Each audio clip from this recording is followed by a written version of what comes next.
Graça e paz da parte do nosso Deus e do Senhor Jesus Cristo seja com todos que certamente estão nos ouvindo e com certeza estará também nos vendo. Nesse momento, eu convido você que está em casa, se você puder, abra a sua Bíblia. Abra a sua Bíblia lá no livro de 2 Crônicas, capítulo 7, e é um texto bastante conhecido. 2 Crônicas, capítulo 7, hoje pela manhã,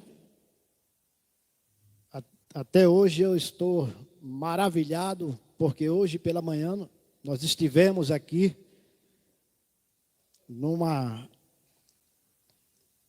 na escola bíblica dominical e tivemos um tema de suma importância, onde foi falado sobre os sinais que antecedem a volta do Senhor Jesus Cristo. E o tempo foi tão pouco que com certeza que se nós fôssemos dar continuidade a falarmos a respeito deste assunto, a respeito da volta de Jesus, com certeza, irmão Evair, irmã Emanuele e todos que estão aqui presentes, né? Queremos mais uma vez também agradecer, né, ao nosso amigo Paulo, né, que está aqui conosco nesse momento, né?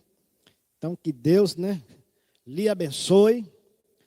Eu faço das minhas palavras, né, as palavras de Jacó, quando ele disse lá no Vale do Jaboque, né? Nós não estamos em outro lugar senão na casa de Deus. Então nós estamos aqui na casa onde nós glorificamos o nome de Deus. O texto de 2 Crônicas, capítulo 7, versículo 14 e 15. Pastor Eri já dizia há poucos minutos que com certeza quer ainda ouvir Deus nessa noite falando. Com certeza não é o pastor Francisco, mas é Deus, é aquele que vai colocar a palavra na boca deste seu servo. Então você acompanha aí 2 Crônicas, capítulo 7, o verso 14 e o verso 15. E assim nos diz a palavra de Deus. O texto começa com esta afirmação: e se o meu povo, que se chama pelo meu nome, primeira condição, se humilhar. Segunda condição que Deus propõe, orar. Terceira condição, proposta de Deus, precisamos o buscar. A outra, de buscar a minha face e se converter dos seus maus caminhos. Então eu ouvirei dos céus e perdoarei os seus pecados e sararei a sua terra. Versículo 15. Agora estarão abertos, não os olhos da igreja, não os olhos dos anjos, mas estarão abertos os olhos do Senhor. E ele ainda diz mais: e atentos os meus ouvidos à oração deste lugar. Há poucos minutos, irmãos, nós ouvimos aqui a irmã Maria de Fátima, esposa do pastor Eri, né, foi solicitada, teve a incumbência de vir aqui e fazer uma oração. E o momento hoje, o tempo hoje, é o tempo em que as pessoas, elas estão voltadas, elas estão extremamente preocupadas, como já foi dito também aqui nessa noite, a respeito do coronavírus. Eu pergunto aos amados irmãos que estão aqui presentes, e a você que está nos ouvindo, quem de nós, irmão Rodrigo, imaginávamos, ou quem de nós esperávamos por esta pandemia. Ninguém esperava, mas a pandemia, o coronavírus, ela chegou. E é verdade, irmãos, que o coronavírus, ele não escolhe pessoas. Porque se ele escolhesse, já pensou se esta pandemia tivesse que escolher só os menos favorecidos, então os ricos, os milionários não seriam atingidos por esse vírus. Mas eu quero fazer uma pergunta nessa noite para você que está nos ouvindo. Aonde estão os seus olhares? Para quem estamos olhando?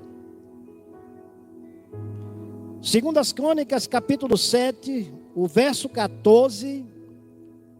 Veja o que é que Deus aqui nos propõe. E Deus começa falando aqui da seguinte maneira. E ele diz: e se o meu povo que se chama pelo meu nome. Primeiro gostaria de informar que Deus aqui está falando para o povo de Israel. No contexto aqui, Deus está falando para o povo de Israel. Porque Deus está dizendo aqui: e se o meu povo que se chama pelo meu nome. Porque Israel conhecia Deus, irmã Maria de Fátima. O povo de Israel viveu muitas experiências com Deus. E quando nós falamos de experiência, eu trago agora à memória o Egito. Quando Deus prometeu livrar o povo da escravidão ali. Eu confesso que o povo não estava vivendo em uma pandemia naquele contexto, mas o povo estava ali amargurado, o povo estava ali aflito, o povo estava ali realmente numa sofrência, ou sofrendo, mas a Bíblia vai dizer que Deus lá de cima olhou, viu a aflição daquele povo, e ele disse: eu vou livrar vocês daí do Egito. Por isso que eu digo que o povo de Israel, eles conheciam a Deus. Eles viveram a experiência com Deus. Por isso que Deus aqui está falando: e se o meu povo que se chama pelo meu nome. Deus, irmãos, no século 21, hoje ele está dizendo para as igrejas.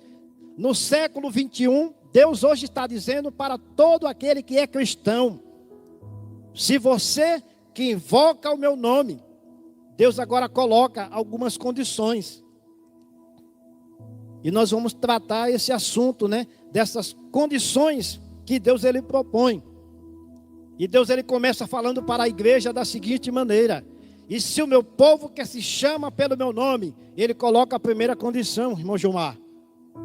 A primeira condição que Deus exige de cada um de nós, irmãos, é que eu preciso me humilhar.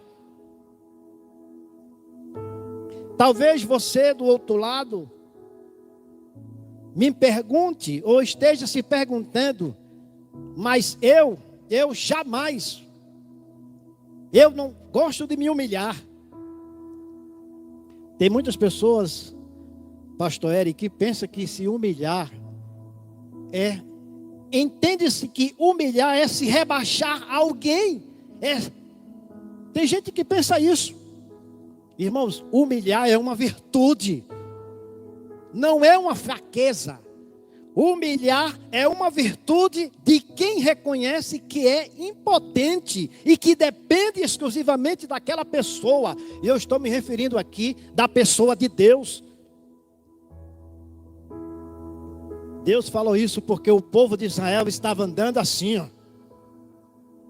O povo se gloriava porque eles tinham um Deus que, além de ter feito maravilhas, além de ter mandado todas aquelas pragas ali no Egito, o povo de Israel se regozijava com isso. Mas existe um momento na nossa vida, irmãos, existe um momento na sua vida, você que está me ouvindo, que você precisa se humilhar. Eu preciso me humilhar. A igreja precisa se humilhar. Entenda isso aqui, que humilhar não é se rebaixar a alguém.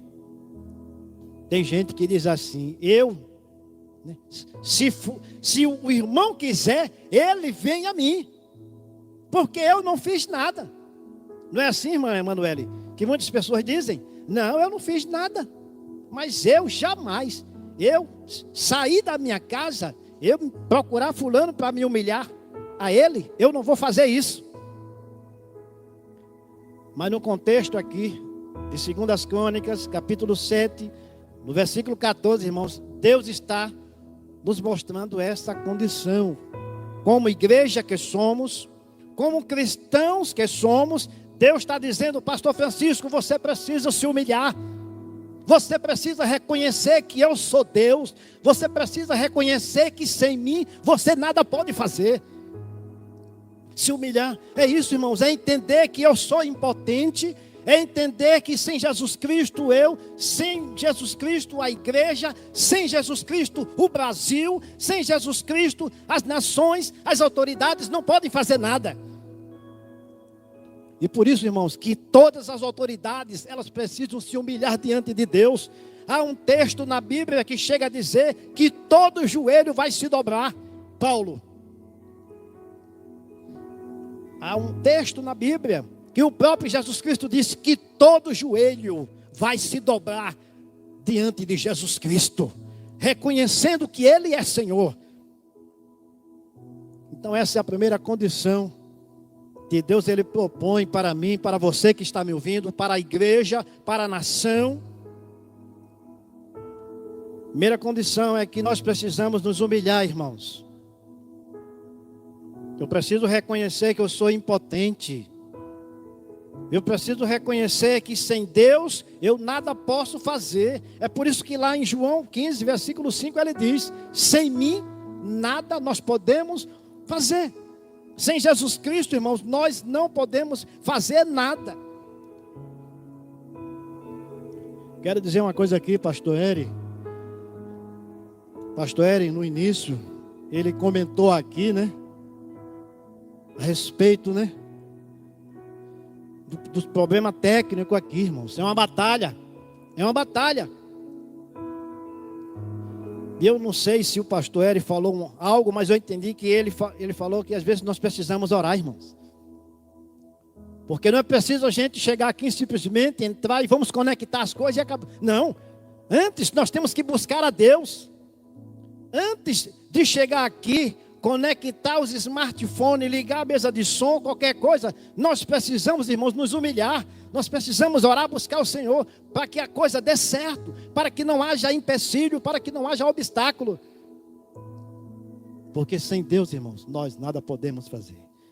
Então Deus está dizendo aqui para a igreja do século 21, se o meu povo que se chama pelo meu nome se humilhar.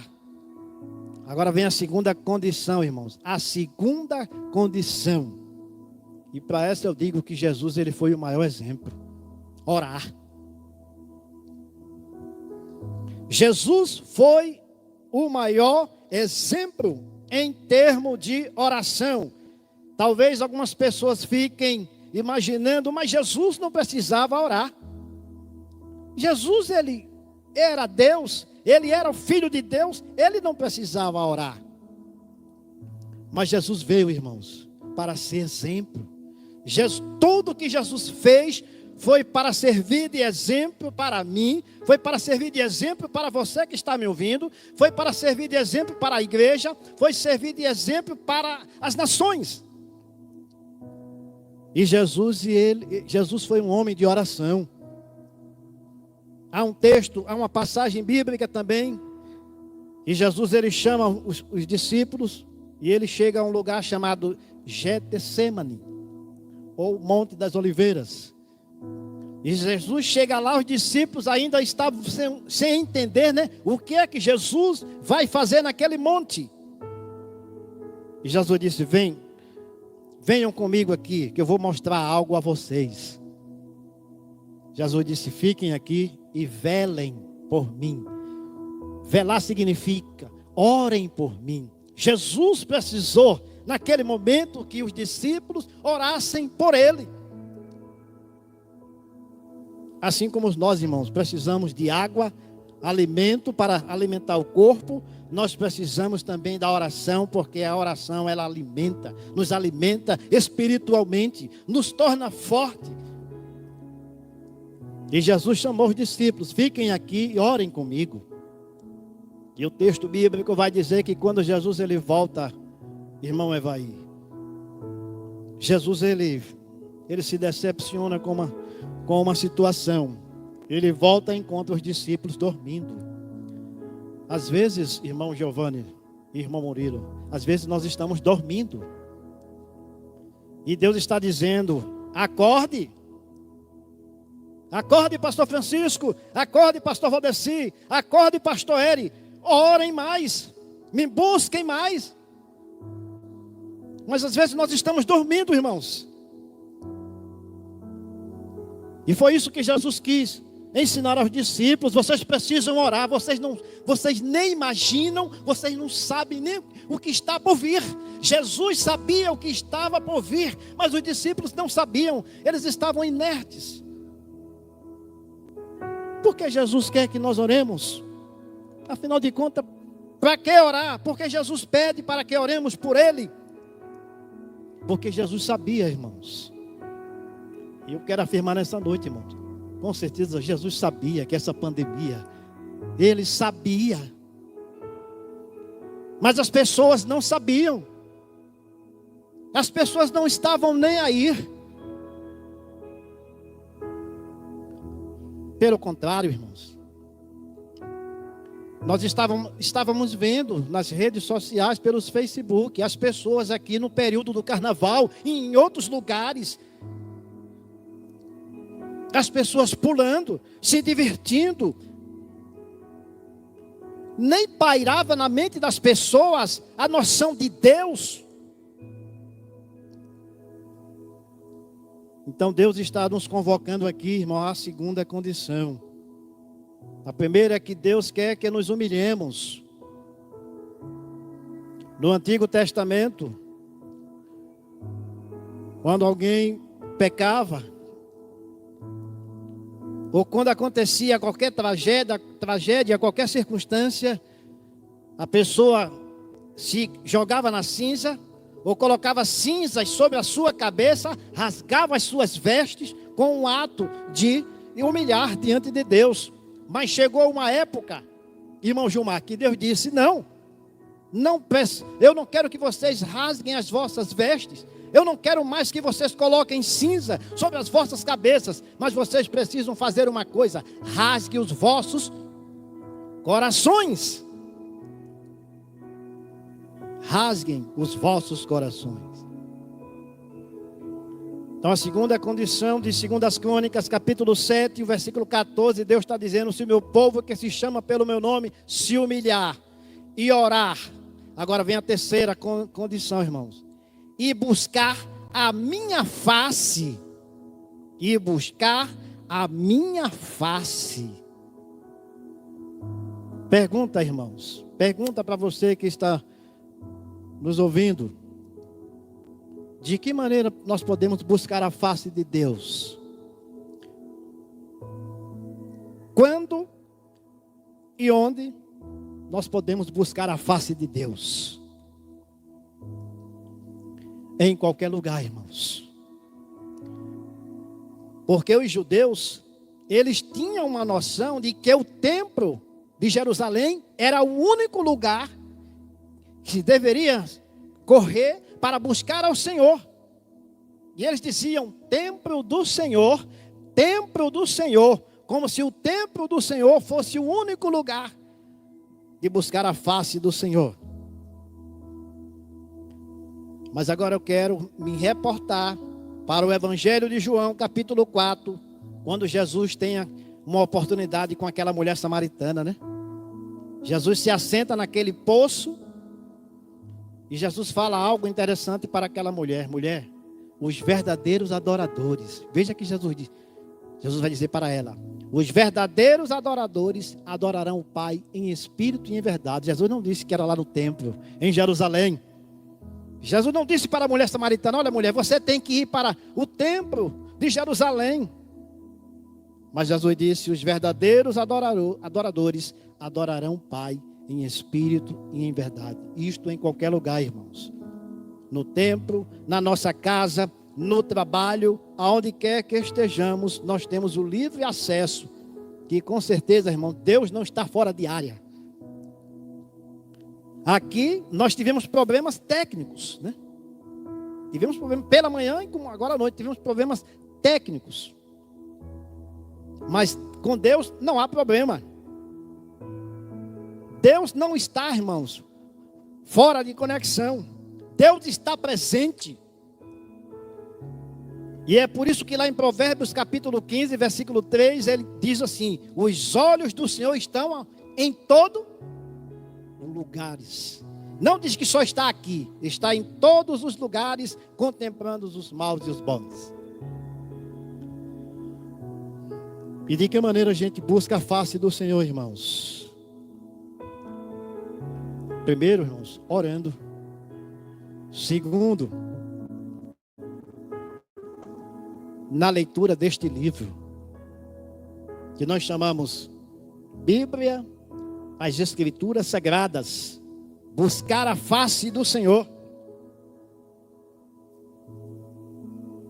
Hoje pela manhã, falávamos aqui, irmãos, que às vezes nós gastamos ou perdemos tempo curtindo outras coisas, Paulo. Que às vezes a gente passa 2, 3 horas no Facebook, no WhatsApp, no Instagram, postamos, curtimos aquilo que as pessoas postam, mas nós não curtimos Jesus. O tempo que curtimos Jesus, irmãos, é pouco. Eu acredito que a minha filha, minha esposa Edivânia, minha filha Laís está em casa, ela vai me ver e vai ouvir. Mas a palavra vai ser dirigida para todos nós, irmãos. Às vezes, irmãos, nós damos esmola para Deus. Às vezes nós damos, Evair, esmola para Deus. Mas muitas vezes nós passamos 2, 3 horas nas redes sociais. Muitas vezes nós curtimos política, curtimos futebol, nós curtimos muitas coisas, mas não curtimos Jesus. E ele está dizendo aqui que nós precisamos buscar a sua face. E eu quero falar para você que está me vendo e me ouvindo: gaste mais tempo, busque a face de Jesus, leia mais a Bíblia, ore mais, a começar de mim que sou pastor. Na Igreja Batista nós temos 3 pastores: pastor Valdeci, que creio que está nos ouvindo, pastor Eri está aqui presente, e este que vos fala, pastor Francisco. Então, a começar de mim, pastor, de nós pastores, nós devemos e precisamos ser exemplos. Nós precisamos orar mais, nós precisamos nos humilhar mais, nós precisamos buscar mais a face do Senhor. E além de buscarmos a face do Senhor, irmãos, Deus ainda propõe outra condição. E ele agora diz: e se converter dos seus maus caminhos. Que maus caminhos são esses que o pastor Francisco precisa se converter? Que maus caminhos são esses que as nações precisam se converter? Que maus caminhos são esses que todo cristão, no geral, que as igrejas, no gerais, precisam se converter? Que maus caminhos são esses? Nós precisamos nos converter. e se converter dos seus maus caminhos. Talvez alguém diga, não, o contexto aqui está se referindo realmente a caminhos. Mas o caminhos aqui, irmãos, é aquilo que eu estou fazendo e que não agrada a Deus. Os maus caminhos aqui é aquilo que eu estou curtindo que Deus não curte. Os maus caminhos é aquilo que me agrada, mas que não agrada a Deus.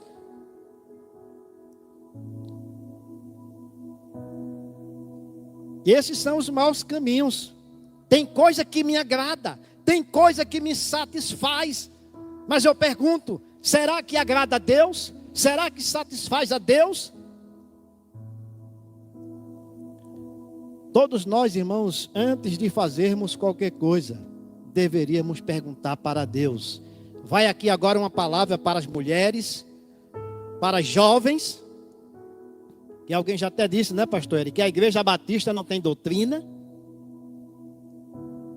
Já ouvimos isso. Alguém já disse que na Igreja Batista, e principalmente eu quero ressaltar aqui, Igreja Batista de Bom Jardim não tem doutrina, não tem ensinamento. Irmãos, na Igreja Batista tem doutrina sim, porque a doutrina nossa não é doutrina batista, é a doutrina bíblica. A nossa doutrina é bíblica. Não tem doutrina da Assembleia, doutrina da Presbiteriana, doutrina da Metodista, doutrina da Católica, doutrina da Batista. A verdadeira doutrina, ela tem que ser bíblica. E aqui nós temos doutrina bíblica. Os pastores ensinam. Deus tem usado não só os pastores, mas tem usado, antes da pandemia, nos cultos aqui, Deus usou aqui homens e mulheres para falar para a igreja, para corrigir a igreja. Então, nós deveríamos, antes de qualquer coisa, perguntar a Deus. Vai para você agora, mulher. Você, jovem. Antes de sair de casa, chegue no espelho. Não é que você vai perguntar para o espelho, espelho meu, não é isso não. Mas pergunte para Deus. Ou se não, pergunte para Jesus. Jesus, eu estou indo na rua. Essa roupa aqui é adequada? Essa roupa que eu estou vestida é adequada ou é adequado para homem? Porque eu vou na rua, Jesus. É isso que nós temos que perguntar para Deus, irmãos. Senhor, essa roupa aqui que eu estou vestida é adequada para o Senhor? Lhe agrada? Sabe por que eu estou falando isso, irmãos? Porque muitas vezes nós compramos uma roupa para uma esposa, para um filho, né? Para agradar o filho, para agradar a esposa. Nós levamos, às vezes, a esposa para um restaurante, para um lugar, né? Para agradar ela. Mas a pergunta que eu faço nessa noite: o que nós temos feito para agradar a Deus? Então Deus está dizendo aqui que nós precisamos nos converter dos maus caminhos. Então você jovem, você mulher, você homem, antes de sair, antes de ir para qualquer lugar, pergunte para Deus: Senhor, eu estou vestindo essa roupa aqui, olha. Essa roupa te agrada? Que você pode dizer: eu gostei dessa roupa, ela é bonita, ela está na moda, ela me agrada. O problema não é esse, irmãos. O problema é que aquilo que eu estou usando se está agradando a Deus. Por isso que o texto está dizendo aqui: se converter dos maus caminhos. Esses são os caminhos que nós precisamos nos converter, irmãos. Qualquer circunstância, tudo o que formos fazermos, perguntarmos ao Senhor: Senhor, será que eu devo fazer isso? É por isso que Tiago, ele vai dizer: nós não sabemos do dia do amanhã. Mas antes digam: se o Senhor quiser, nós faremos isso ou faremos aquilo. Tem gente que já diz assim: olha, vai para o Recife amanhã? Vou. Oxe, amanhã a gente está lá. E é assim? Não, irmãos. Meu irmão, você vai para o Recife amanhã? Se Deus quiser. Aqui eu não vou mencionar o nome da abençoada, mas teve uma pessoa numa época aqui, pastor Eri, que ela ficou chateada comigo. Porque tudo que ela perguntava a mim, eu dizia, se Deus quiser. Ela se aborreceu, ela disse, mas tudo que eu não era nem pastor ainda, ela dizia, tudo que o diácono Francisco, a gente vai conversar, ele é se Deus quiser. E é se Deus quiser mesmo, irmãos. É se Deus quiser. Porque se Deus não quiser, irmão, nós não fazemos nada. Ela se chateou. Eu ouvi quando essa abençoada disse isso. Para começar, ela não é daqui de Bom Jardim. Mas está aqui no arquivo. E eu cheguei, ela disse, Diácono Francisco, tudo é se Deus quiser, se Deus quiser. Eu disse, e é se Deus quiser mesmo, irmãos. Se Deus quiser. Então, se Deus quiser, irmão, a pandemia ou o coronavírus, irmãos, ele vai passar. Ele vai passar. E eu quero finalizar a mensagem dessa noite para você que está do outro lado, né?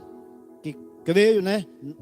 Ansioso, desejoso que esta pandemia passe, né? Muitas pessoas já estão dizendo, irmã Emanuele, como eu já gostaria de estar na rua sem máscara, vendo as lojas abertas, tudo aberto, ter a liberdade. Eclesiastes vai dizer que tudo tem um tempo determinado e há tempo determinado para todas as coisas. Então, deixo essa palavra, não a palavra do pastor Francisco, mas a palavra de Deus nesta noite para mim, para você, para todos nós, lembrando que se o meu povo que se chama pelo meu nome, então Deus quer que nos humilhemos, Deus quer que oremos, Deus quer que o busquemos e Deus quer que nos convertemos dos nossos maus caminhos. Então que Deus nesta noite, eu espero que Deus ele tenha falado primeiramente para mim e que ele tenha falado para você que está do outro lado. Então, deixa essa palavra e ainda digo mais, para a meditação de todos. Jeremias 29:11. Sabe o que é que Deus diz?